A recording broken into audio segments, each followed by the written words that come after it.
আসসালামু আলাইকুম ভিউয়ার্স, হাজির হয়ে গেলাম নতুন আরেকটা রেসিপি নিয়ে। আজ আমি খুব কম সময়ে কিভাবে ট্যাংরা মাছ রান্না করা হয় সেই রেসিপিটা তোমাদের সাথে শেয়ার করব। এর জন্য আমি নিয়ে নিচ্ছি পেঁয়াজ, পরিমাণ মতো কাঁচামরিচ, কয়েক কোয়া রসুন, গোটা জিরে একসাথে আমি বেটে একটা মশলা তৈরি করে নেব।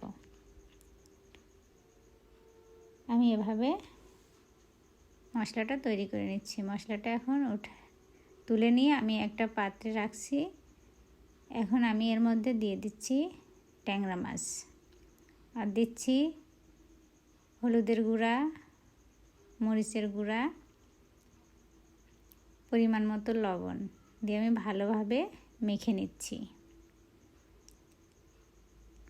বন্ধুরা, তোমরা দেখতে পাচ্ছ আমি এভাবে মেখে নিচ্ছি ভালো করে। আসলে আমার পাত্রটা ঘুরছে, আমি এক হাতে মোবাইল ধরে রেখেছি আর এক হাতে মাখাচ্ছি। এখন আমি এর মধ্যে দিয়ে দিচ্ছি সরিষার তেল, আর আমি এই রান্নাটা সরিষার তেল দিয়ে করব। এভাবে মশলার সাথে মিশে যাচ্ছে আমার মাছ। মশলার ঘ্রাণ যেন এখনই সারা রান্নাঘরে ছড়িয়ে পড়েছে। এখন আমি এর মধ্যে দিয়ে দিচ্ছি পরিমাণ মতো পানি দেওয়া হয়ে গেল। আমি এতটুকুই পানি রাখবো, কারণ ঝোলটা মাখা মাখা হবে। এখন আমি চুলার ধরিয়ে দিচ্ছি, দিয়ে আমি ঢাকনা দিয়ে ঢেকে রান্না করব মিডিয়াম লো আঁচে। কিছুক্ষণ পর আমি ঢাকনাটা খুলে দেখব